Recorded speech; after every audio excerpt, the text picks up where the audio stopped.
بسم الله الرحمن الرحيم الحمد لله والصلاة والسلام على رسول الله على آله وصحبه ومن اتبع هداه أما بعد. كنا وقفنا عند كلام الإمام أحمد رحمه الله تعالى عن الصحابة وفضلهم، مما يجدر التنبيه عليه وبيان أنه يجب اعتقاد أن الصحابة كلهم عدول، وأنه لا يجوز القدح أو الطعن في أحد منهم، وأن من طعن في واحد من أصحاب رسول الله فاتهمه على الإسلام، كما قال الإمام أحمد رحمه الله وغيره. وجاء في الحديث: لا تسبوا أصحابي. وقال عليه الصلاة والسلام: من سب أصحابي فعليه لعنة الله والملائكة والناس أجمعين. يجب في حق الصحابة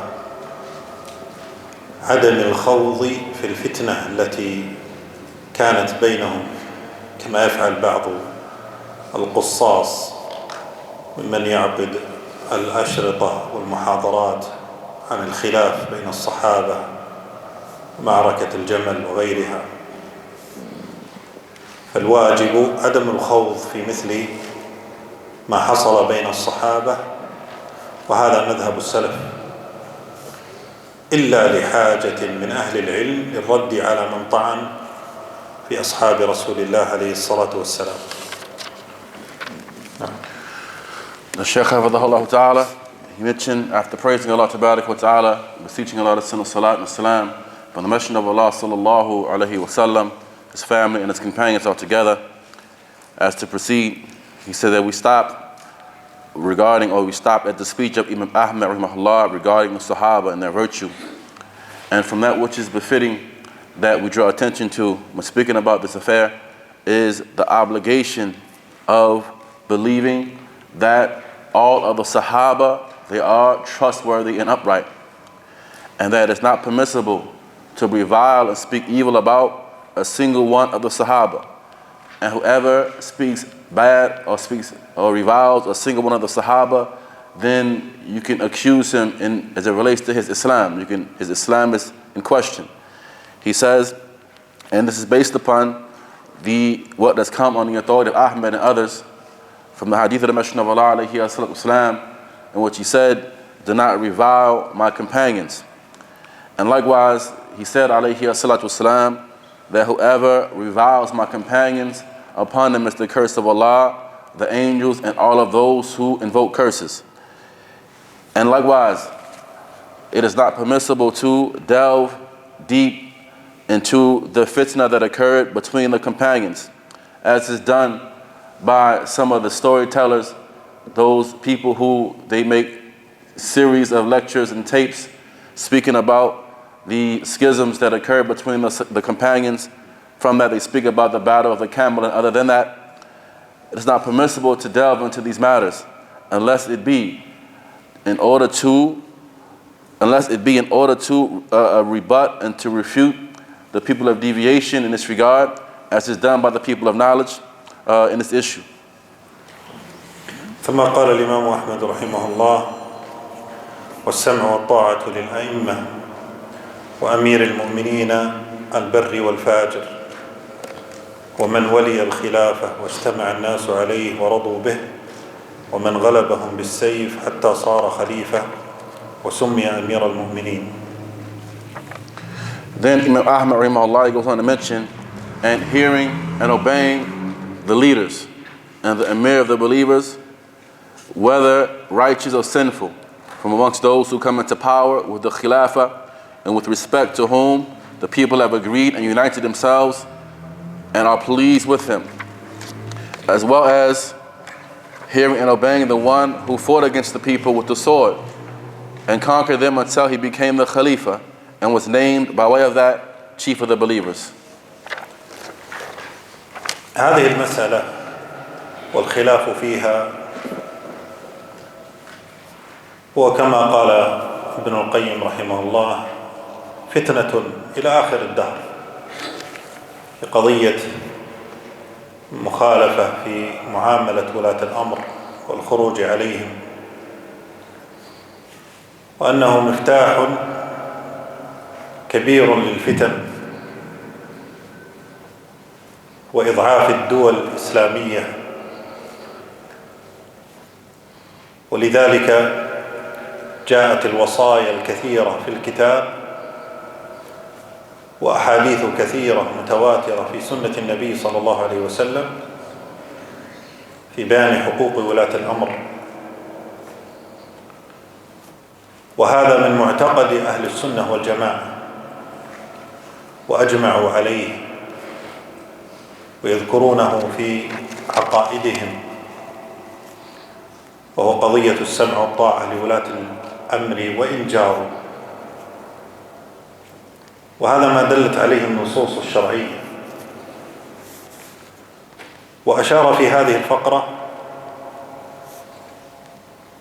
إلى طرق التولي، طرق أخذ الولاية، وكيف يكون الأمير أميرا أو الحاكم حاكما. والطرق الواردة الأولى الاستخلاف، بأن يأتي الأمير فيستخلف غيره، وهو ما يسمى بولي العهد. وهذا حصل من أبي بكر لعمر رضي الله عنهما. والثانية الاختيار، اختيار أهل الحل والعقد، يجتمع علماء كبار القوم يختارون واليا. وهذا حصل أساسا في ولاية أبي بكر رضي الله تعالى عنه، وإن كانت ولايته قد أشار إليها النبي صلى الله عليه وسلم بل ونص عليها، ولكنها انعقدت بالاختيار. والطريقة الثالثة وهي في أصلها غير شرعية، ولكن إن حصلت فيكون الوالي ولي أمر ويجب السمع والطاعة، وهي التغلب.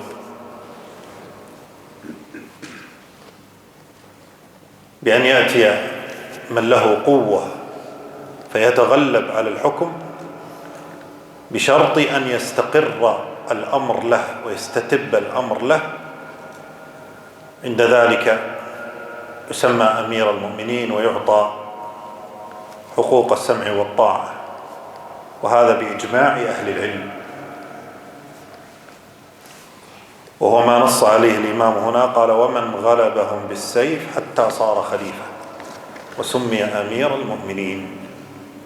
فمن تولى بأحد هذه الطرق أو بغيرها من الطرق المعاصرة الآن، إذا استتب الأمر له فإنه يجب السمع والطاعة له بالمعروف ولا يطاع في معصية الله. نعم.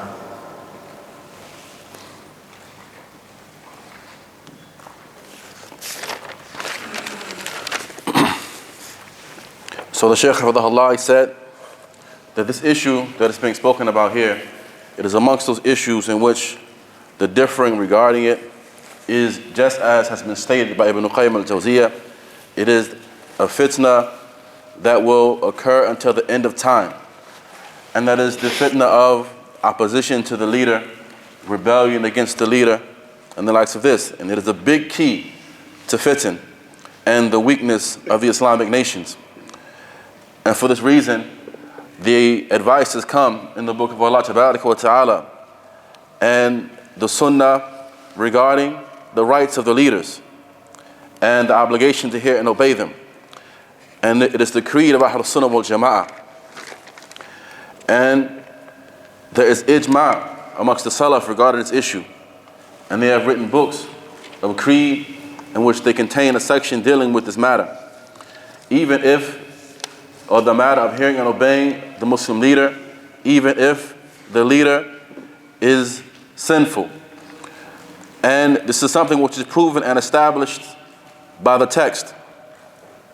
And this faqra here, the section that we have covered, it deals with the paths by way of which the leader is appointed, meaning the paths of the attainment of leadership. And the first path by way of which the leader is appointed or he attains leadership is that he is appointed by the previous leader before him. So the previous leader, he appoints his successor. And this is what occurred in the affair of Abu Bakr and Umar, radiallahu anhuma. And the second method by way of which the leader is appointed is by way of him being selected by Ahl Halb al-Aqdi, like the influential people, the people of knowledge and righteousness amongst the Muslims. They select him and push him forward. And this is something which occurred as it relates to the leadership of Abu Bakr, even though his leadership was alluded to and indicated by way of the Messenger of Allah sallallahu alaihi wasallam. The reality is that the senior companions acknowledged his virtue and they pushed him forward. And the third method, it is not something which is legislated. However, if it occurs and one becomes the leader by way of it, to the point that he is called the chief of the believers, then it is obligatory to hear and obey him. And that is by way of someone overpowering them. He overpowers them by force and strength, and he makes it a condition upon them that the affair of leadership stays with him in his hand. And to the point that the people, they acknowledge that and they call him the chief of the believers. He said, and so if leadership is appointed by way of, or if one attains the leadership by way of this method, then it is obligatory to hear and obey him.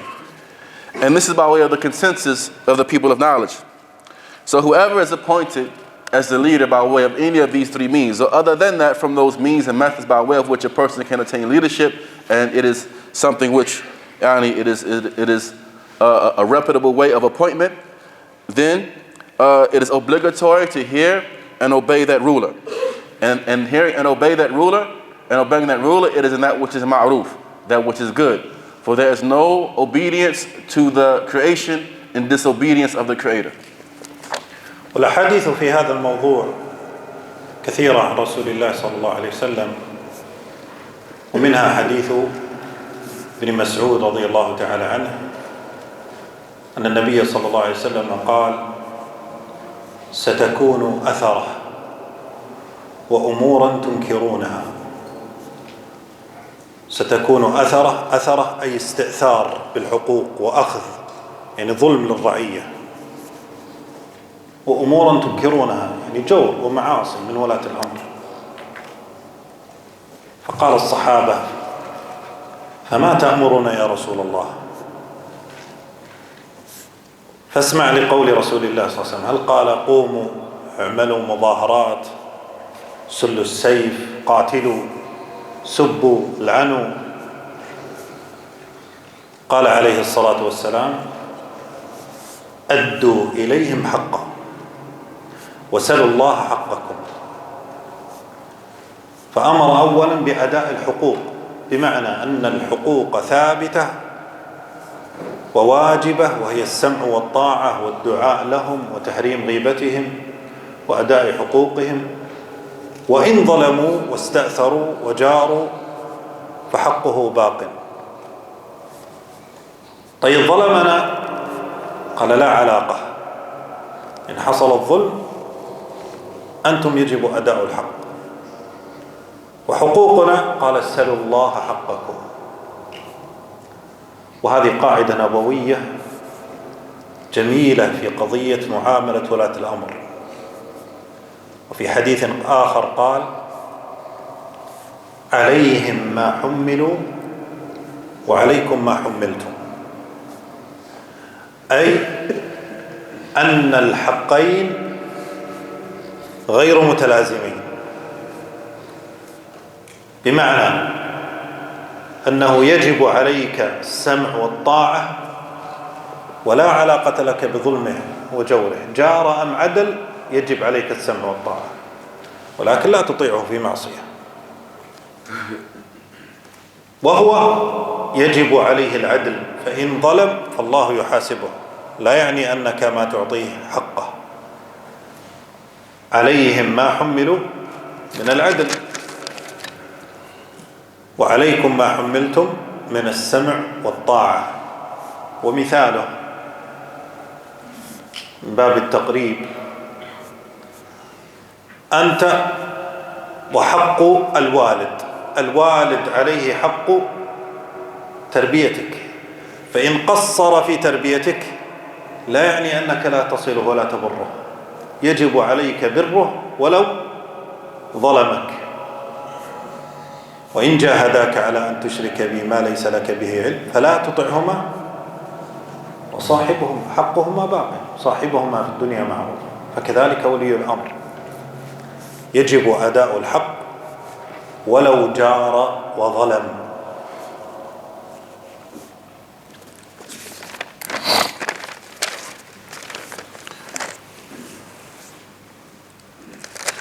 And the texts that have come indicating this issue are many from the Messenger of Allah sallallahu alaihi wasallam. From them there is the hadith of Ibn Mas'ud radiyallahu ta'ala anhu, where he said, the Messenger of Allah sallallahu alaihi wasallam said that you're going to see much oppression and wickedness and affairs which you disapprove of.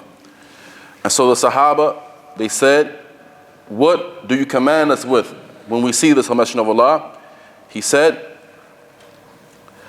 and look at the advice of the Messenger of Allah alayhi wasallam to his companions. He didn't advise them to go and rise up and to demonstrate and to protest and to shed blood and cause conflict. Rather, he said, alayhi salatu wasalam, give them their rights, meaning the leaders, and you ask Allah for your rights. So here we find that the right of the rulers is something which is affirmed. The right of hearing and obeying, and the right of obedience to them, and that which is good. He said, so even if they were to commit wrongdoing, and they were to oppress the people and not give the people their rights. So this shows you that the rights, he mentioned another narration in which, often he said, this is a prophetic guideline. It is a prophetic guideline for how to deal with these affairs, the affairs of the rulers. He says, and then in another narration he mentioned, upon them is that which they bear, and upon you is that which you bear. So this shows you that the two rights are not necessarily bound to one another, meaning that you are to hear and obey them even if they did not give you your right. So whether the ruler is upright and just or whether he is not, he still has a right that is due to him that is binding upon you. So you give the ruler that which is due to them, and you ask Allah Ta'ala for that which is due to you, even if they commit wrongdoing, and even if they commit sin. He says similar to this, or by way of example, he said the father for its child, for example. Upon the father is the affair of tarbiyah and proper cultivation, upbringing of his child. Even if that father falls short in his tarbiyah, and he falls short in giving the child his rights, the child is not to now grow up and become disrespectful towards his father and not give the father his rights. Rather, it is still incumbent upon him to give the rights to his father. He says, and this is of course based upon the statement of Allah Ta'ala, and if your two parents make a jihad against you, if they struggle against you to make you associate with Allah Ta'ala that which you have no knowledge of, then don't obey them. But be to them in this world a goodly companion. So this shows you that the two rights are not necessarily bound. Even if they are oppressive, the rulers are oppressive, you are still to render them the obedience in that which is good. ومن الأمور أيضا مهمة خصوصا في وضع من يعيش في بلاد الكفر، ولي الأمر من شرطه أن يكون مسلما. وأما الكفار فلا ولاية للمسلمين عليهم. ولكن هذا كما ذكر أهل العلم لا يعني الفوضى ولا يعني المظاهرات ولا يعني عدم الطاعة فيما ليس بمعصية، لأن هذا يدخل في اعتبارات شرعية مهمة، خصوصا من يعيش في بلاد الكفر. الاعتبار الأول فيما وضعوه من القوانين، ونحن نتكلم عما ليس فيه معصية من الأمور التنظيمية أو المرور مثلا أو أوامر الشرطة أو غيرها، ما يكون فيه مصلحة عامة. الاعتبار الأول أنه لا ضرر ولا ضرار، ولا تلقوا بأيديكم إلى التهلكة. فلا يجوز للإنسان مثلا أن يأتي ويتجاوز إشارة المرور ويقول لا سمع ولا طاعة، لأن فيه ماذا؟ تهلكة. الاعتبار الثاني إظهار أخلاق الإسلام، فينبغي على المسلم أن يكون قدوة في أخلاقه، ولا يكون فوضوي ولا أخلاق ولا تعامل حسن، بل يجعل الأخلاق هي قدوته. ومن أعظم أساليب الدعوة إلى الإسلام إظهار الخلق الحسن. الأمر الثالث أن الإسلام حرم الغدر والخيانة ولو مع الكافر، فلا يجوز كما يفعل التكفيريون، يقولون الكفار لا عصمة لمالهم ولا لدمهم، يسفكون الدم الحرام، يقتلون الأبرياء، قد يأخذون الأموال ويقولون كفار. لا، مغيرة بن شعبة لما أسلم كان في سفر مع رجلين من الكفار، فأخذ أموالهما وأسلم ورجع إلى المدينة. لما جاء إلى النبي صلى الله عليه وسلم قال: أما إسلامك فقبلناه، وأما هذا المال فلا حاجة لنا به، لأنه جاء عن غدر وغير أمانة قبل أن يسلم. وكذلك من الأمور المعتبرة في هذا الباب هو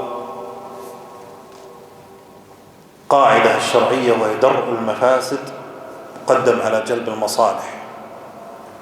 فكل أمر يكون فيه مفسدة مما يخالف الأمور التنظيمية أو غيرها، فلا ينبغي على الإنسان أو يجب على الإنسان أن يدرأ المفاسد.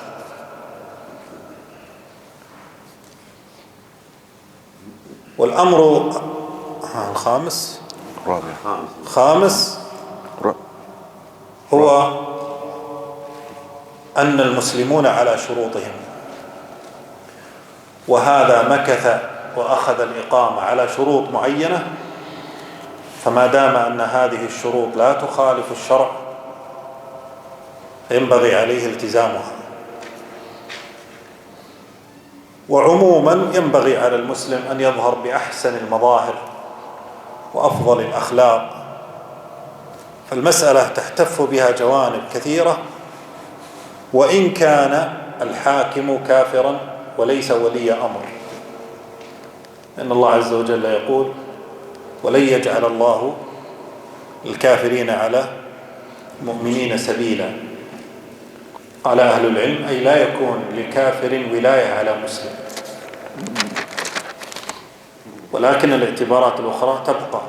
أما مذهب الخوارج فهو الفوضوي، الدماء، يقتلون الأبرياء والنساء والأطفال والمظاهرات وغيرها، ويقولون ليس ولي أمر، وهم في بلاد المسلمين ولاة أمر مسلمين أيضا يفعلون مثل هذه الأشياء، فلا تقف عند دماء الكفار.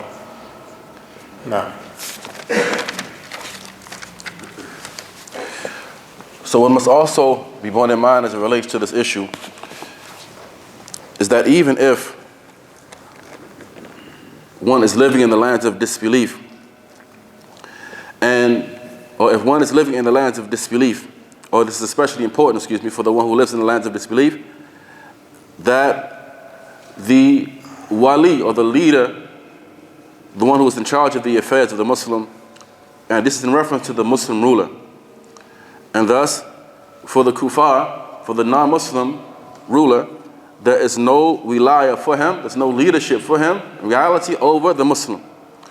However, it is not permissible for the Muslim to be a person of confusion and chaos, and to be a person who seeks to cause demonstrations and uprisings simply on the basis of this person being a non-Muslim and not being the ruler over them.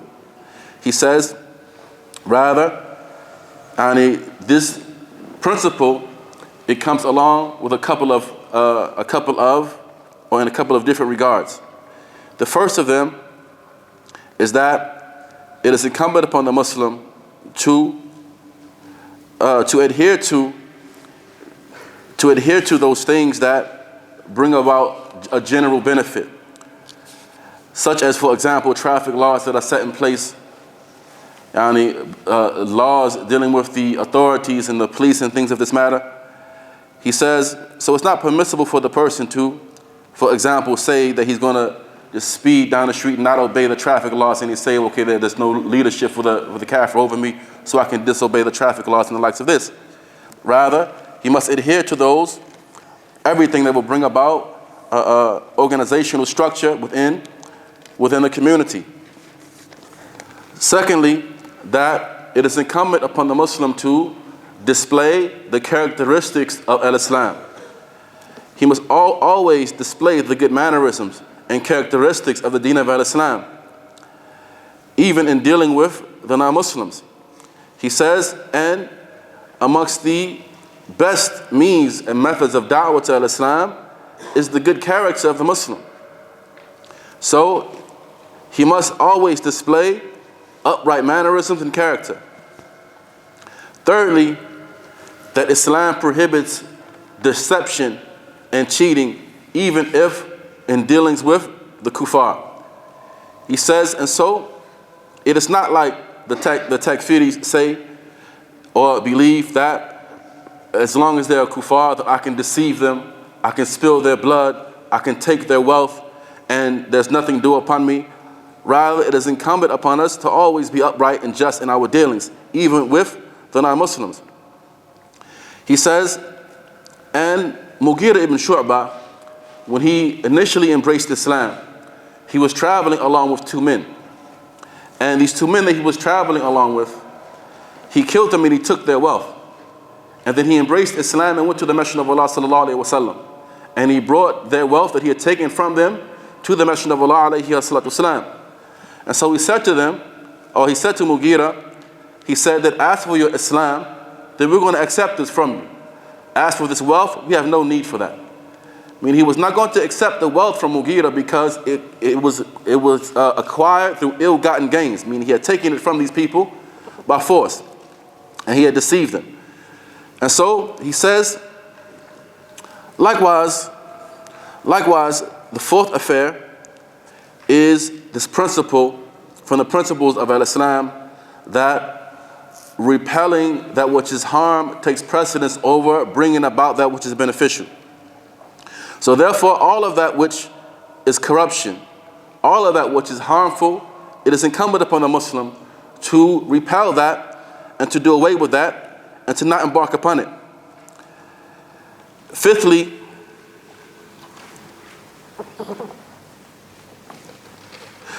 that it is incumbent upon the Muslim to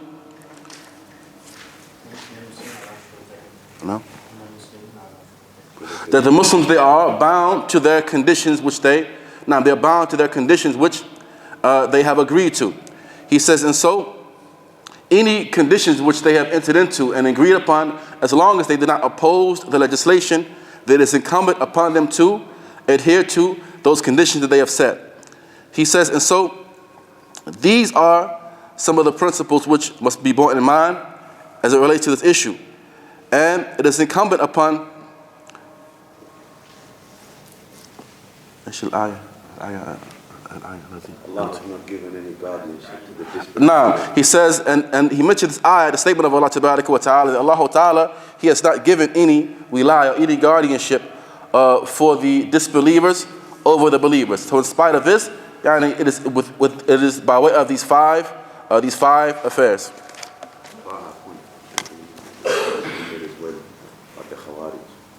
Now, and so he said that he mentioned as well that what the scholars of tafsir say about this verse, that this means no wilayah, meaning no leadership. The disbelievers will not be leaders over the believers. He says, and so as for that which the Khawarij do, from killing the people and shedding their blood and taking their wealth, and they say that there is no guardianship or leadership for these people over us, then this no doubt is falsehood. He says that even if they are even in the lands of the Muslims, they do it as well. So it is even more so true in this case. في شيء مهم في هذا الباب؟ To say the Khawarij, when it's in the lands of the Muslims, they do the same thing. So it's not even just with the non-Muslims, even they do it to the Muslims, so I suppose we shouldn't be surprised. I know. So as he mentioned that the Khawarij, they do the same thing even when they're living in the lands of the Muslims, so it's no surprise that they do it to the non-Muslims as well. No. والأحاديث إخوتي في الله في هذه المسألة كثيرة جدا. وجوب السمع والطاعة لولاة الأمر بالمعروف دل عليه القرآن والسنة والإجماع. ومن الأمور المعلومة مما نص عليها أهل العلم أن الخوارج أو أن أهل البدع كلهم يتفقون على السيف. لذلك قال أبو قلابة وغيره: أهل الأهواء اختلف قولهم واجتمعوا على السيف. وقال أيضا: كل صاحب بدعة حروري. وهذا ما ينص عليه شيخ الإسلام تيمية وابن القيم، إنه ما خرج خارجي إلا لأجل الدنيا. فالمسألة عندهم مسألة مال وليست مسألة إصلاح. لا تغتر بقولهم وتنخدع أنهم يريدون الإصلاح، يريدون الإسلام، تطبيق الإسلام. المسألة مسألة دنيا. لذلك قيل للحسن لما خرج الخوارج، قالوا: ألا ترى ما يفعل الحجاج ويفعل؟ فقال لهم: هل يمنعكم من صلاة؟ قالوا لا. هل يمنعكم من حج؟ قالوا لا. هل يمنعكم من صيام؟ قالوا لا. إذن منعكم من الدنيا فقاتلتموه عليها. ومما يدل على أن المسألة مسألة دنيا ومال وليست مسألة دين أن رأس الخوارج وهو ذو الخويصرة لما جاء إلى النبي صلى الله عليه وسلم واعترض عليه في قسمة الغنائم قال: اعدل يا محمد فإنك لم تعدل. فأخبر رسول الله أنه يخرج من هذا وأمثاله الخوارج. فأول خلافهم كان في المال. ولذلك الإمام مسلم رحمه الله لما أخرج أحاديث الخوارج أخرجها في كتاب الزكاة، قالوا إشارة إلى أن خلافهم كله في المال. المسألة عندهم مسألة مال ودنيا. فلا تغتر بمن قال نريد الإصلاح، فهم في الحقيقة مفسدون وليسوا بمصلحين. ولو تكلمنا عن هذا الباب والأدلة كثيرة. أنس رضي الله تعالى عنه كان يقول: أمرنا أكابرنا من أصحاب النبي صلى الله عليه وسلم أن لا نعصي الأمراء ولا نغشهم وأن نتقي الله ونصبر فإن الأمر قريب. وأن نتقي الله ونصبر فإن الأمر قريب. نعم.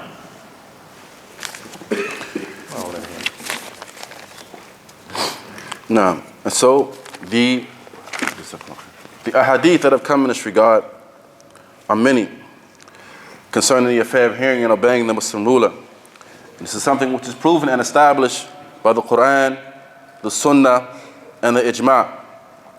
And from that which is known by the people of knowledge, as they have stated, is that all of Ahl al-Bid'ah, they unite upon the issue of the sword.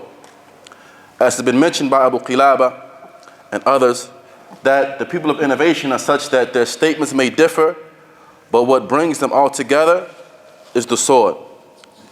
He says, and so every person of innovation, or it's also been mentioned that every person of innovation is a Haruri, and another name for the Khawarij.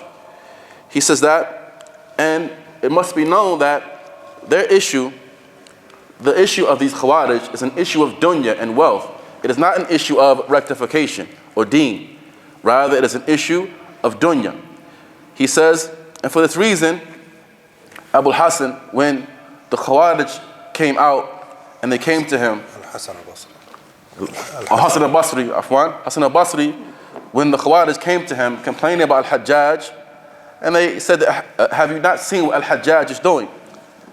And so he said to them, does he prevent you from the salah? They said, no. He said, does he prevent you from Hajj? He said, no. He said, does he prevent you from fasting? They said, no.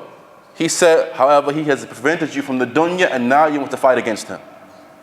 He says, and so their affair is one of dunya and is not an affair of religion. He says, and what proves and establishes this, that this was their affair from the inception, is that their starting point, the first of them, Dhul Khuwaysira, on the occasion of the distribution of the Messenger of Allah alayhi wasallam of the spoils. And when he was distributing some of the wealth, Dhul Khuwaysira, he was upset about his portion and he said, O Muhammad, be just, for you have not been just. He said, and so the very first appearance of them was centered around the issue of wealth and their greed over wealth. And so for this reason, Imam Muslim rahimahullah, when he cites the ahadith dealing with the Khawarij, he places them inside of Kitab al-Zakat. He puts them in the book of Zakat because their issue is centered around wealth. And this is there. He said, and so don't be deceived by their statements which they're calling towards rectification and they want uprightness. He said, in reality, they'll call us to corruption.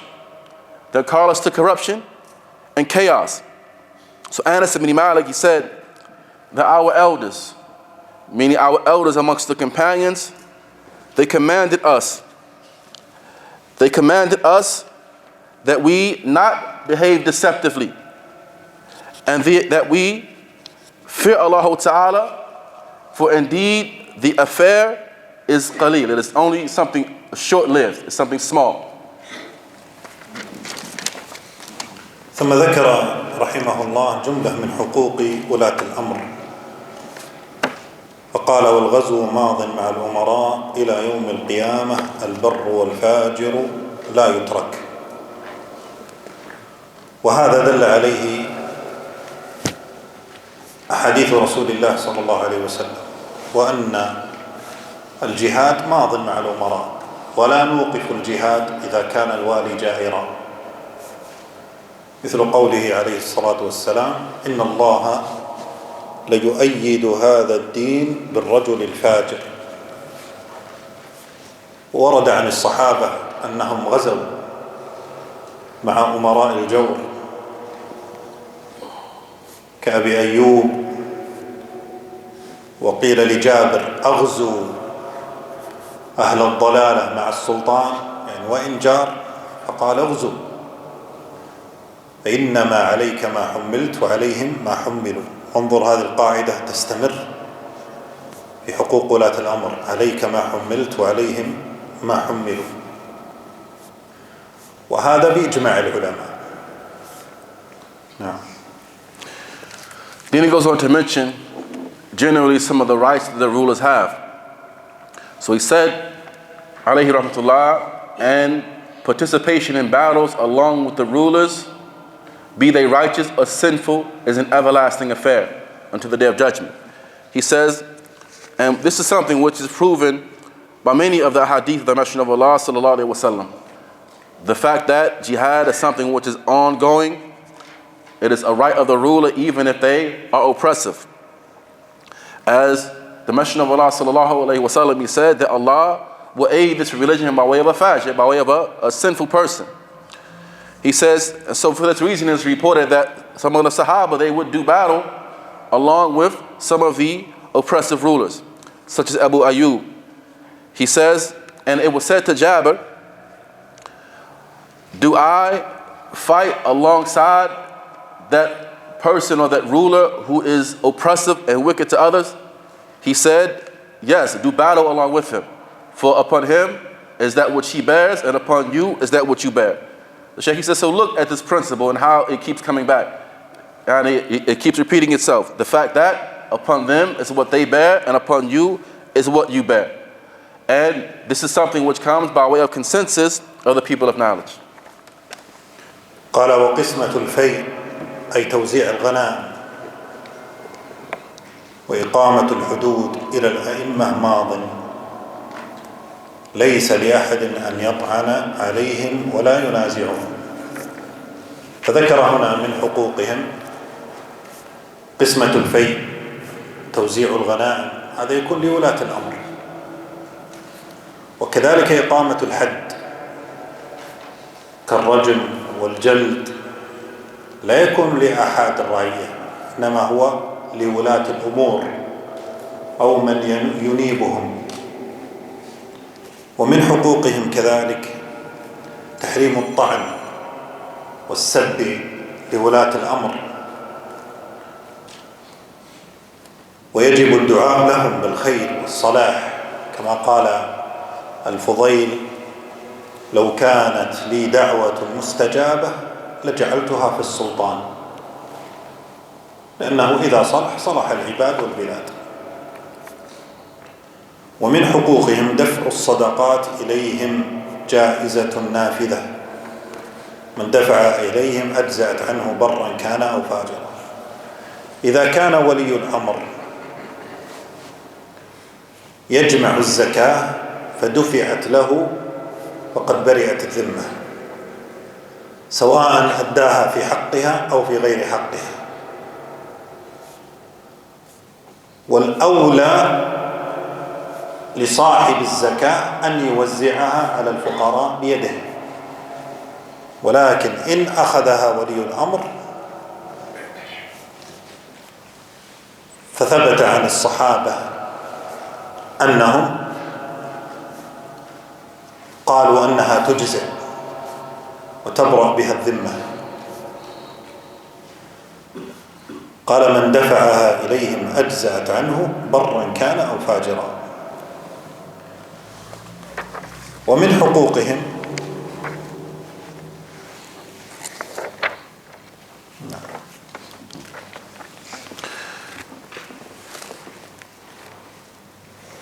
Now, and so he goes on to mention that and the division of the spoils of war and appointing the rulers to establish the prescribed punishments are both everlasting.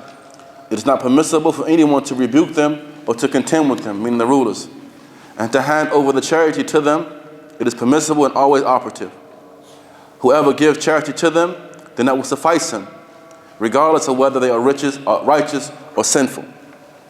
He says, and so also from the rights of the rulers is the distribution of the spoils of war.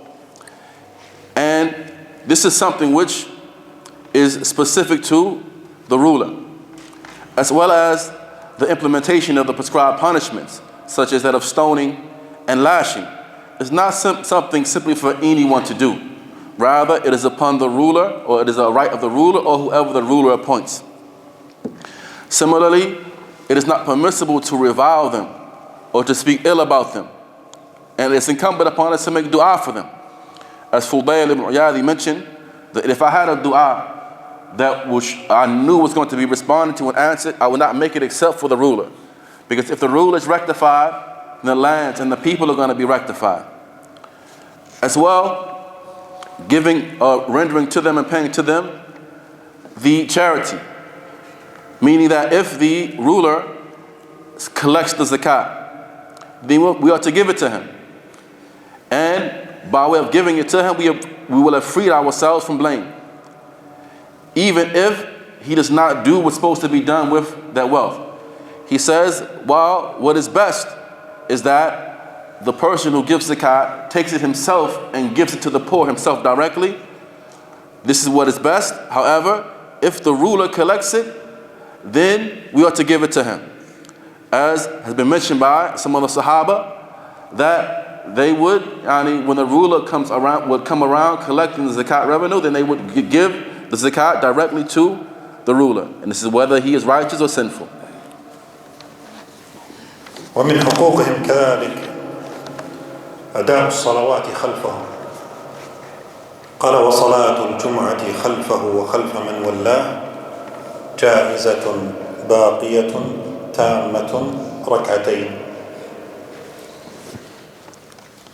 من أعادهما فهو مبتدع تارك للآثار مخالف للسنة إلى آخر كلامه. وهذا فيه أن من حق ولي الأمر خصوصا في الصلاة التي لا يقيمها إلا هو كصلاة الجمعة أو صلاة العيدين كان فيما مضى الذي يصلي بالناس هو الخليفة، فالصلاة تامة ولو كان ظالما جائرا. ومن علامات الابتداع إعادة هاتين الركعتين، يصلي الجمعة مرة أخرى أو الظهر مرة أخرى، من أعادهما فهو مبتدع، لكن بشرطين، يعني تعتبر هذه الصلاة تامة بشرطين: أن لا يكون الإمام كافرا كفرا أكبر مخرج من الملة وأقيمت عليه الحجة وأفتى أهل العلم بكفره والصلاة خلفه باطلة. والثانية أن يقيم الصلاة في وقتها، فإن لم يقيم الصلاة في وقتها فثبت عن النبي صلى الله عليه وسلم أنه قال تصلي معه نافلة ثم تعيد، أو تصلي الصلاة في وقتها ثم تصلي معه نافلة، حتى لا يحدث الخلاف والفتن وحتى تؤدي الصلاة في وقتها. نعم. Likewise, from the rights of the rulers that is specific to them is prayer alongside them or behind them. As the author mentioned, and performing the Jumu'ah prayer behind them, meaning behind the ruler, and behind whoever he appoints, is a permissible and perfect act, and it consists of 2 raka'at. Whoever repeats them after praying behind him is an innovator, one who abandons the narration and an opposer of the Sunnah. And he receives nothing of the reward from the excellence of his attendance of the Jumu'ah prayer, if he does not accept and hold that the prayer is to be observed behind the leaders, whomever they may be, the righteous amongst them and the sinful amongst them. So the Shaykh, he says that this is especially the case with those prayers that are specific to the ruler, those prayers that are specific to the ruler, such as the Jumu'ah prayer, the 2 Eid prayers. He says that these are specific to the ruler even if he is a wrongdoer and an oppressor. And whoever was to pray it behind him and then go and repeat it thereafter is an innovator. However, the soundness of this prayer has 2 conditions to it. The first condition is that that ruler is not a disbeliever. He is not a kafir with major kufr, by way of which the proof has been established against him by the scholars, and they have ruled upon him that he is a disbeliever. The second is that he prays the prayer in its time. He prays the prayer in its proper time. If he does not pray the prayer in its proper time, then, as the Messenger ﷺ said, that one is to pray the prayer with him as a nafila and then go and repeat the prayer. Or he prays the prayer as a supererogatory prayer and he repeats his prayer later. So these are the conditions for that. And it's in order that it would stave off and keep away fitna. قال ومن خرج على إمام من أئمة المسلمين كان الناس اجتمعوا عليه وأقروا له بالخلافة بأي وجه كان بالرضا أو بالغلبة فقد شق هذا الخارج عصى المسلمين وخالف الآثار عن رسول الله صلى الله عليه وسلم فإن مات الخارج عليه مات ميتة جاهلية. كلامه هنا رحمه الله يبين كما ذكرنا سابقا أنه يحرم الخروج على ولاة الأمر وإن جاروا كما دلت عليه النصوص الكثيرة، وأن من خرج عليه فميتته جاهلية كما قاله عليه الصلاة والسلام في حديث ابن عمر هريرة بن عباس أن من خرج من الطاعة فمات فميتة جاهلية. وهذا يدل على أن الخروج من أعمال أهل الجاهلية وليس من أعمال أهل الإسلام. ولكن ذكر أهل العلم أنه لا يجوز الخروج إلا بشروط، وهذه الشروط يصعب توفرها أو يستحيل. الأول وجود الكفر البواح الظاهر الذي عندنا فيه برهان دليل على أن هذا الأمر كفر، ودليل ظاهر أن الحاكم قال به أو فعله، وتوفرت شروط التكفير وانتفت الموانع، بمعنى حكم أهل العلم بكفره. الثاني وجود القدرة والقوة اليقينية وليس الظنية. والثالث عدم حصول مفسدة أعظم، وغالب من خرج في التاريخ كانت المفاسد أكبر وأعظم. لذلك قيل لحذيفة خرج رجل في الخريبة منطقة فقال المسكين أراد أن ينكر منكرا فجاء بمنكر أعظم منه وهو الخروج فأحدث المفاسد. وهذا ما نراه في الواقع.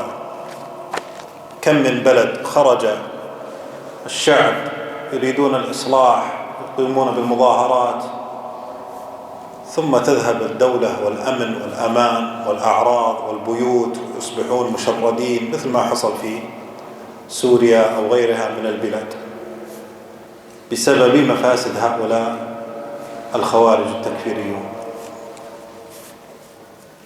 نعم. He goes on to mention, and whoever revolts against a leader amongst the leaders of the Muslims, after the people have agreed upon him and united themselves behind him, and they had affirmed the khilafah for him in whatever way this khilafah may have been, by their pleasure and acceptance or by his force and domination over them, then this revolter has disobeyed the Muslims and has contradicted the narration of the Messenger of Allah sallallahu alaihi wasallam. And if the one who revolted against the ruler died, he would have died the death of ignorance. He says, and so here he mentions something which we clarified previously, that is the impermissibility of revolt and rebellion against the Muslim ruler, even if he is an oppressor, as the texts have indicated.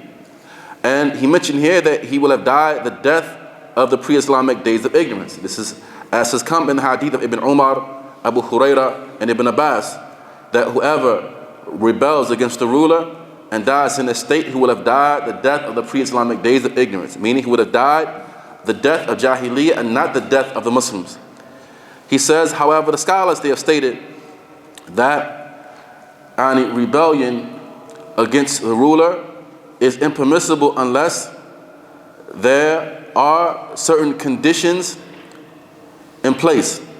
And the first condition that must be in place in order for it to be permissible is clear, manifest, and evident disbelief from the ruler, by way of which we have an evidence, meaning we have an evidence that this action or this statement is disbelief, and that we have an evidence that the Muslim ruler or that the ruler actually said it or actually did it as well.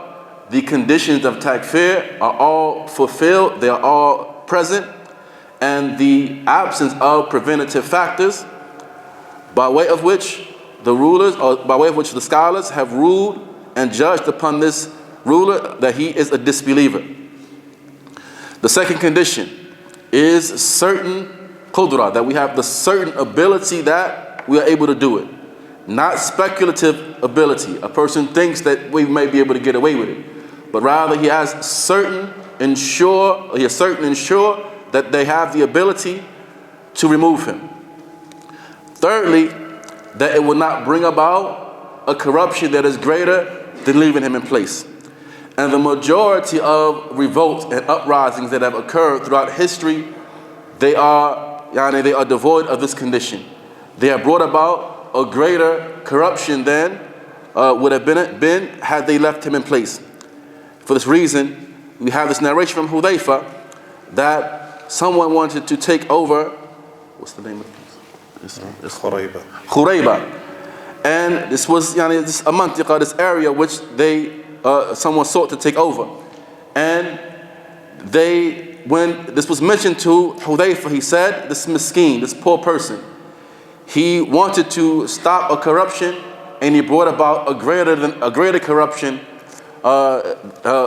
instead of stopping the corruption that he wanted to stop. He says, and how much corruption has been brought about in the lands, and the safety of the people have been removed, their homes have been destroyed, their blood have been shed, as has occurred in Syria and other places by way of this matter. The people are bringing about a greater corruption than would have been in place had they left the affairs as they were.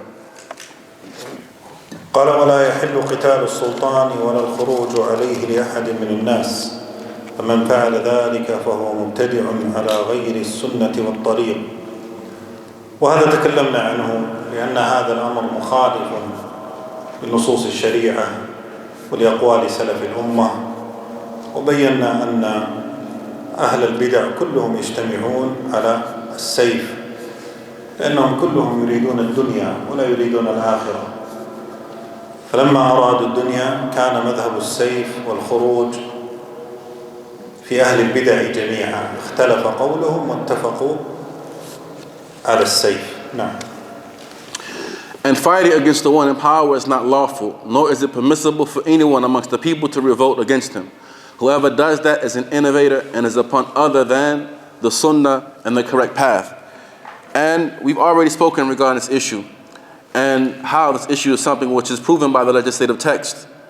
And we mentioned how the people of innovation are such that they unite upon the affair of the sword, and that their primary concern is dunya, it is not the hereafter. As Ahl Bid'ah, their statements differ, but they unite upon the issue of the sword.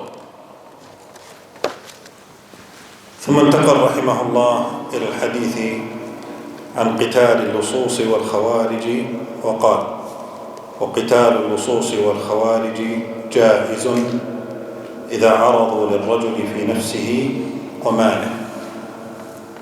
ولاحظ هنا أن الإمام أحمد رحمه الله، وهو اعتقاد السلف، لما جاء إلى ولاة الأمر حرم قتالهم، ولما جاء إلى الخوارج واللصوص قال يقاتلون ويرد شرهم ويدفع. وهذا من أدلة السلف في أن البدعة شر من المعصية، لأن ولي الأمر الجائر عاصي، عنده ظلم، أما هؤلاء الخوارج فمبتدعة، فلما جاء إلى العصاة أمر بالصبر، ولما جاء إلى أهل البدع الخوارج أمر بالقتال، فدل على أن البدعة كما قال السلف أحب إلى إبليس من المعصية.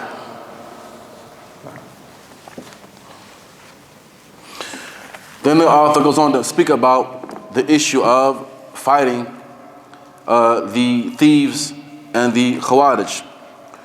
So he mentioned, and fighting against the thieves and the revolters is permissible. That is, when they set upon a man with respect to his person and his wealth, it is permissible for him at that point to fight to defend himself and his property and to repel them from them both with everything he has within his capacity. So he says that here we want to draw attention to the fact that Imam Ahmad rahimahullah, and this is so lusus, we have it translated here, thieves, but it's people who like highway robbers, people who rob the people upon pathways. He says that that Imam Ahmad rahimahullah here, and this is the creed of the Salaf in general, that when it comes down to the rulers, he does not deem it to be permissible to fight against them and rebel against them.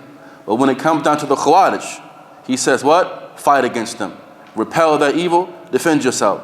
He says, and this is from the greatest proofs of the Salaf, that bid'ah is worse than sin. Innovation is worse than sin. He said, because as it relates to the oppressive and sinful rulers, then they have with them what? Sin. They have sin. He says, however, the Khawarij have with them bid'ah. They have innovation with them. He says, and so therefore, the disobedient person, he commands us to have patience in dealing with them. But as it relates to the person of innovation, the Khariji, then we are to fight against them. He says, and for this reason, one of the Salaf, he mentioned that bid'ah is more beloved to Iblis than sin. وأما في قتال اللصوص والخوارج أي قطاع الطرق، قال إذا عرضوا للرجل في نفسه وماله فله أن يقاتل عن نفسه وماله ويدفع بما يقدر، وليس له إذا فارقوه أو تركوه أن يطلبهم ولا يتبع آثارهم، ليس لأحد إلا الإمام أو ولاة المسلمين. إلى آخر كلامه رحمه الله. يوضح هنا أن الرجل إذا عرض له هؤلاء الخوارج أو قطاع الطرق فإنه يجوز أن يدافع عن نفسه وعن ماله بما يقدر، بمعنى يدفع الشر عن نفسه. والنصوص فرقت بين أن يقاتل وبين أن يقتل، فلا يجوز له أن يتعمد القتل وهو ليس بحاجة إليه في دفعه عن نفسه إذا كان يقدر بما هو دون ذلك، يطرده، يتكلم عليه، يصرخ عليه، يهرب، يدفعه بما يستطيع، ينادي عليه حمزة. فالشاهد أنه لا يقتله وإنما يقاتله ويدفعه بما يستطيع. قال وينوي بجهده ألا يقتل أحدا حتى وإن كان هذا المعتدي، لكن لو دفع عن نفسه فقتله وحصل هذا الأمر فأبعد الله المقتول، يعني هو المجرم وليس أنت. وإن قتل هو وهو يدافع عن نفسه فهو شهيد، لكن بشرط ألا ينوي في دفعه القتل، يدفعه بالأقل فالأعلى، يعني يبدأ بالأقل ثم الأعلى حتى يدفع عن نفسه. لكن من قتل دون ماله فهو شهيد، من قتل دون عرضه فهو شهيد. فإن هرب هذا اللص لا يجوز لك أن تتبعه، خلاص انتهى شره، تتبعه حتى تضربه وتؤدبه، أو هذا لولي الأمر ليس لك. قال وجميع الآثار في هذا إنما أمر بقتاله ولم يؤمر بقتله. حتى لو جرح وأصيب وأن تدافع، خلاص ما يجوز لك أن تكمل عليه وتقتله. طيب هل يجوز لي أن أقيم الحد عليه؟ سارق اقطع يده، هذا من حقوق ولي الأمر وليس لك، ولكن تستطيع أن ترفع أمره إلى ولاة الأمر أو المسؤولين أو من يدفع هؤلاء المجرمين. واضح شيخ؟ واضح شيخ.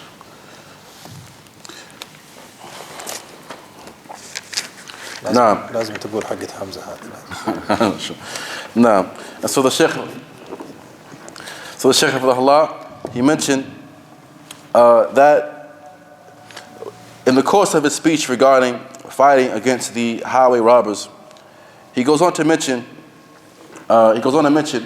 that if these people, they set upon a man with respect to his person and his wealth, that it is permissible for him to fight and defend himself and his property, and to repel the thieves and the revolters from them both, with everything that is within his capacity.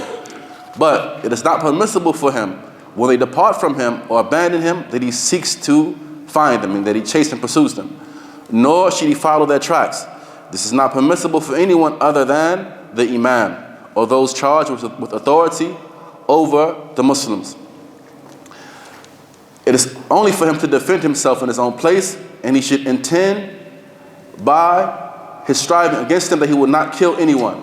But if he kills them while defending himself in the battle, then Allah will make the one that is killed far removed from himself and any goodness. And if he is killed in that state while defending himself and his property, then I hope that it is martyrdom for him, as occurred in the hadith. The Shaykh, he mentions though, here he mentions concerning the affair of fighting against, or he clarifies as it relates to fighting against these highway robbers, that it is permissible for one to defend himself and his property with whatever he has at his disposal. And the texts that mention this affair, they mention a differentiation between the one who is fought against and the one who was killed.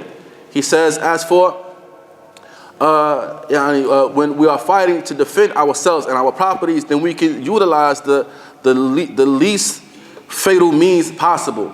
He says, so for example, you're going to fight to defend yourself, to try to stave them off. You may even call our brother Hamza to come beat them up or what have you.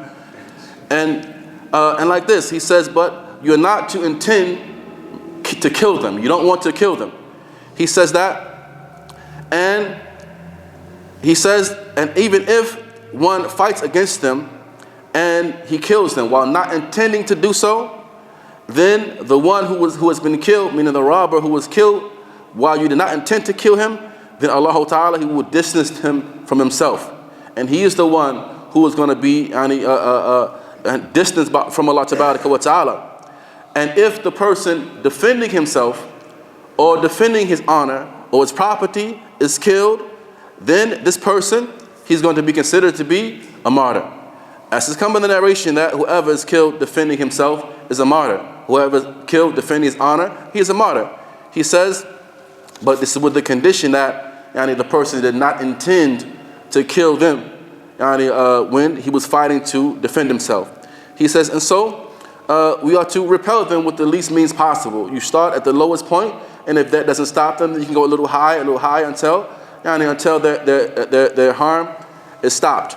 He says, and if they run away from you, then it is not permissible for you to chase them. You don't pursue them.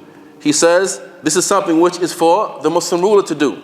He said, but you can raise this affair to the Muslim ruler. And if you have him subdued, then you don't seek to finish him off. You don't seek to finish him off. This is something which, again, is for the Muslim ruler. It is a prescribed punishment. So is it permissible for us, for example, if we catch a thief, for us ourselves to cut his hand off? No, this is something which is for the Muslim ruler. He says, and so you can raise his affair to the ruler and report him to the ruler and let the ruler deal with him accordingly.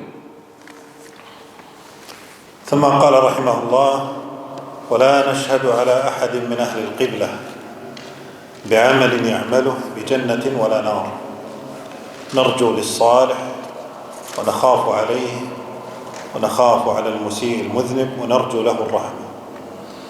هذا هو الأصل في من كان من أهل القبلة من أهل الإسلام، أن لا نشهد عليه لا بجنة ولا بنار، ولكن نرجو له الخير ونخاف عليه، نرجو له الجنة ورحمة الله ونخاف عليه عذابه، لأن مآل العبد وما في قلبه لا يعلمه إلا الله عز وجل. وهذا ورد في أن النبي صلى الله عليه وسلم كان يأخذ الناس بظواهرهم، وجاء أن رجلا أصيب في غزوة بسهم فقالوا شهيد شهيد، فقال النبي صلى الله عليه وسلم إن الشملة، يعني البردة أو الثوب أو يعني اللباس، نوع من أنواع اللباس التي غلها يعني أخذها من الغنائم بدون إذن، لتلتهب عليه نارا، يعني يعذب بها. فنرجو للمحسن ونخاف على المسيء. امرأة عثمان بن مضعون وهو من الصحابة السابقين، قالت زوجته أم العلاء لما تمرض ومات: والله يا أبا السائب أكرمك الله، يعني شهدت له بالجنة أو بالكرامة. فقال النبي صلى الله عليه وسلم: وما يدريك أن الله أكرمه؟ والله وأنا رسول الله لا أعلم ما يفعل الله بي. وهذا من باب الأدب مع الله عز وجل. لذلك قالت أم العلاء بعد ذلك: والله لا أزكي بعد عثمان أحدا. ثم رأت بعد ذلك أنها في المنام رأت أنه في نهر من أو عين تجري في الجنة، فأخبرت رسول الله فقال: ذاك عملها، يعني شهد له الرسول عليه الصلاة والسلام. ومن ذلك تسمية الرجل الذي يقتل في المعركة بالشهيد، فلا يقال فلان شهيد، لأن الشهادة معناه دخول الجنة، فلا يشهد لأحد إلا من جاء النص بأنه شهيد، ولا يحكم لأحد بالجنة إلا من جاء النص بأنه من أهل الجنة، والصحابة كلهم في الجنة. وذكر شيخ الإسلام رحمه الله، وهو قول بعض أهل العلم، أنه يجوز أن يشهد لمعين بالجنة من المتأخرين إذا استفاض خيره وفضله. واستدل بقوله عليه الصلاة والسلام: أنتم شهداء الله في الأرض. وقال: تكادون أن تعرفوا أهل الجنة من أهل النار. قالوا: بما يا رسول الله؟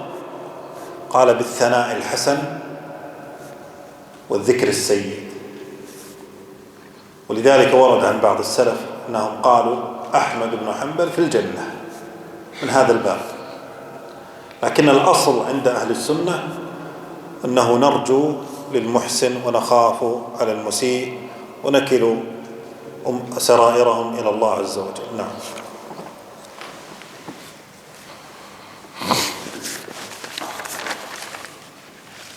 He goes on to mention, we did not testify for anyone amongst the people of the Qibla on the account of an action that he has done, that he is in paradise or the hellfire. We have hope for the righteous one, and we fear for him, and we fear for the evil and sinful person, and we hope in the mercy of Allah for him. The Shaykh, he mentions that this is an asl from the Usool of al-Sunnah wal Jama'ah, and as it relates to the people of the Qibla, and the people of al-Islam, that we do not testify for any one of them that they are in paradise or the fire, but rather we have hope, we hope for the good for them, and we fear for the evil for them. We hope for them paradise and the mercy of Allah, and we fear for them the punishment of Allah Tabaraka wa Ta'ala. As it relates to the affairs of their heart, this is not known to anyone except Allah Subhanahu wa Ta'ala.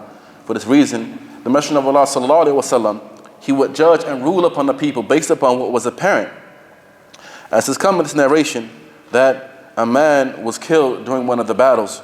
And so the people began to speak regarding him, saying that he was a martyr. And he said, alayhi salam, that shamla, this cloak that he had taken illegally and unlawfully from the spoils of war, it will be a means for him entering into the hellfire.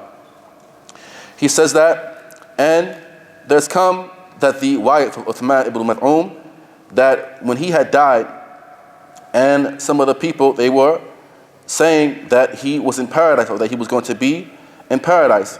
And the Messenger of Allah alayhi salam, he said, what makes you know that he's going to be in paradise? He said, by Allah, I am the Messenger of Allah, and I don't know what Allah is going to do with me. He says, and so the narrator, he mentioned that after hearing this from the Messenger of Allah alayhi salam, I have not given anyone tazkiyah after Uthman. He says, however, later, his wife came and she said that she saw in a dream that he was in paradise, and the Messenger of Allah alayhi salam, he said that this is his affair. He said, Naam, so as it relates to specific people, that then we do not testify, we not say that anyone is a martyr, or that anyone is going to be in paradise. We don't call a person who may have died, for example, in battle, we don't say outright that he's a martyr. He said because martyrdom is equivalent to entrance into paradise. He said, so this is like saying that he's in paradise, unless we have textual evidence that this person is a martyr. He says, or that this person is a martyr. He says, that this person is from the people of paradise. He said, and in general, all of the Sahaba are in paradise. He says, and Sheikh al-Islam Ibn Taymiyyah rahimahullah, and some of the scholars besides him, they have mentioned that it is permissible for people of latter times to say about a person that if he is a person of abundant goodness, of overwhelming goodness, that this person is a person from the people of paradise. As has come in the narration that the Messenger of Allah said, alayhi salam, that you are the witnesses of Allah upon the people of the earth. And when they said, how is that? He said, because you can say by way of the praise and good commendations upon a person, or by way of the critique and ill words, or mentioning the person's bad deeds. He says, so for this reason, some of the Salaf, they would say that Ahmad ibn Hanbal is from the people of paradise. He said, but the asl is that we don't say about specific people that they are people of paradise or the hellfire, but rather we have hope for them, for the mercy of Allah Ta'ala, entrance to paradise, and we fear for them as it relates to the punishment of Allah and entrance into the fire.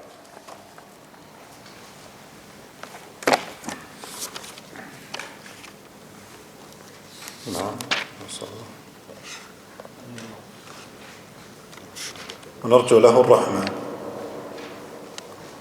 ومن لقي الله بذنب تجب له به النار تائبا غير مصر عليه فإن الله يتوب عليه ويقبل التوبة عن عباده ويعفو عن السيئات. ومن لقيه وقد أقيم عليه حد ذلك الذنب في الدنيا فهو كفارته كما جاء في الخبر عن رسول الله صلى الله عليه وسلم. ومن لقيه مصرا غير تائب من الذنوب التي استوجب بها العقوبة فأمره إلى الله إن شاء عذبه وإن شاء غفر له. ومن لقيه وهو كافر عذبه ولم يغفر له. هنا يقسم الإمام أحمد رحمه الله تعالى الناس إلى أقسام. قال القسم الأول من لقي الله بذنب وتاب منه فهذا يتوب الله عليه. إذن الأول مذنب تائب وهذا تاب الله عليه. والثاني مذنب أقيم عليه الحد فالحدود كفارات، وهذا كما في حديث عبادة لما بايع النبي صلى الله عليه وسلم الصحابة قال من أصاب من ذلك شيء فهو كفارة له. والثالث من لقيه الله عز وجل مصر على الذنب فهو تحت مشيئة الله، لا كما يقول الخوارج والمعتزلة مخلد في النار. من لقيه مصرا على الذنب فهو تحت المشيئة، إن شاء عذبه وإن شاء عفى عنه، لأن الله عز وجل يغفر الذنوب جميعا إلا من مات على الشرك. ويبقى الرابع أن من مات على الشرك والكفر فهذا يعذبه الله عز وجل ولا يغفر له. إذن القسمة الأولى في أهل الذنوب والمعاصي من أهل الإسلام، فهؤلاء ثلاثة: تائب تاب الله عليه، مذنب أقيم عليه الحدود وكفارات، مذنب مصر مات على الذنب لا نقول في النار ولا نقول في الجنة، نرجو له ونخاف عليه ونقول إن شاء الله عذبه وإن شاء عفى عنه. وأما من مات على الكفر والشرك فهذا لا يغفر الله له وهو من أهل النار. هذا الحكم على العموم. ومن هنا هذه المسألة يخالف فيها الخوارج المعتزلة، أنهم يقولون كل من ارتكب الذنب فهو كافر. والرد عليهم باختصار: نصوص دلت على أقوام ارتكبوا الذنوب ومع هذا وصفهم الله بالإيمان، أي لم يخرجوا إلى الكفر، كقوله تعالى: وإن طائفتان من مؤمنين اقتتلوا. حصل قتال وسماهم مؤمنين، ما قال كافرين. وقال في الأخير: إنما المؤمنون إخوة، مع أنه حصل بينهم قتال. دليل الثاني في من قتل أخاه، قال الله عز وجل: فمن عفي له من أخيه، مع أنه قاتل سماه أخ له في الدين، بمعنى ليس بكافر. نعم. He mentions, and whoever meets Allah with a sin which will necessitate the fire for him, having repented, not returning back to it, and not being insistent upon it, then Allah the Mighty and Magnificent will turn to him in forgiveness, and Allah accepts repentance from his servants and forgives the evil actions. And whoever meets him after having had the prescribed punishment meted out to him for that particular sin in this world, then that would be its expiation, as occurs in the narration from the Messenger of Allah sallallahu alaihi wasallam. And whoever meets him having persistent upon and not repented from the sins which would necessitate punishment, then his affair is with Allah the Mighty and Magnificent. If he wills, he will punish him, and if he wills, he will forgive him. And whoever meets him as a disbeliever, he will punish him and he will not forgive him. The Shaykh, he mentions that here, Imam Ahmad rahimahullah, he categorizes the people into 4 categories. The first of them is the one who meets Allah Ta'ala, who dies meeting Allah Ta'ala, having sins, but he has repented from those sins. Then this person, Allah Ta'ala will turn to that person and accept his repentance. Why? Because he sinned, but he came to Allah Ta'ala being repentant. The second of them is the one who has had a prescribed punishment meted out to him. The prescribed punishment, it will be an expiation for that sin which he has committed. As has come in this narration, that the one who has the prescribed punishment given to him, it will be an expiation for him. Thirdly, the one who is persistent upon sins. He is persistent upon sins until he meets Allah Ta'ala. For this person, he is under the Mashi'ah of Allah Ta'ala. If Allah wills, he will pardon and forgive him, and if Allah wills, he will punish him in proportion to his sin. And we do not say, as the Khawarij and the Mu'tazila say, that he is the kafir who's going to remain in the hellfire for all eternity. He says, but rather, we say that Allah Ta'ala, he forgives all sins. He forgives all sins with the exception of shirk. If a person dies upon sin, he stands the chance of being forgiven for anything except for shirk. The fourth is the person who dies upon shirk and kufr. He dies upon polytheism and disbelief. And this person who dies in this state, Allah Ta'ala will not forgive such a person. He says, and so these are the four categories of the people. The first of them is the one who dies with sins, being repentant for those sins, and he will attain, or Allah Ta'ala will accept this person's tawbah. And the second of them is the person who has the prescribed punishment given to him. That prescribed punishment is an expiation for that sin which he fell into. And the third of them, the one who died being persistent upon sins, not repenting from them until he died.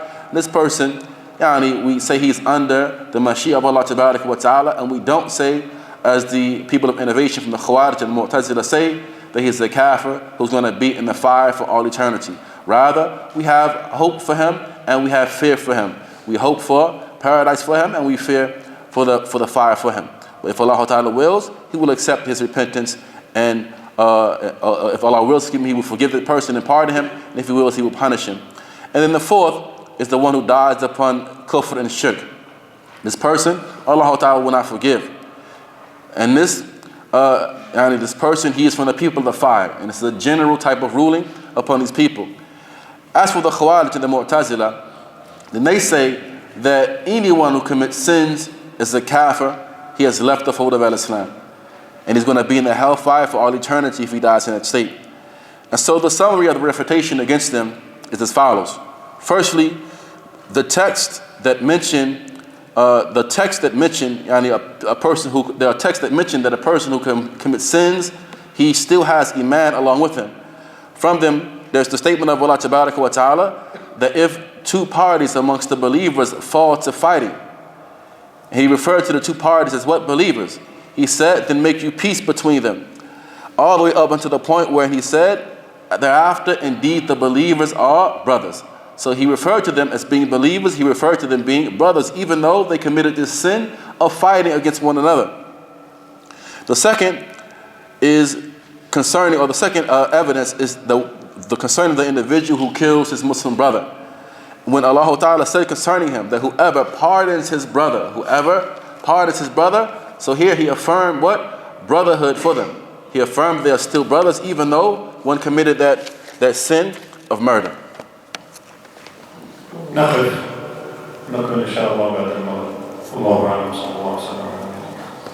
We'll stop here and we'll continue inshallah ta'ala after Maghrib.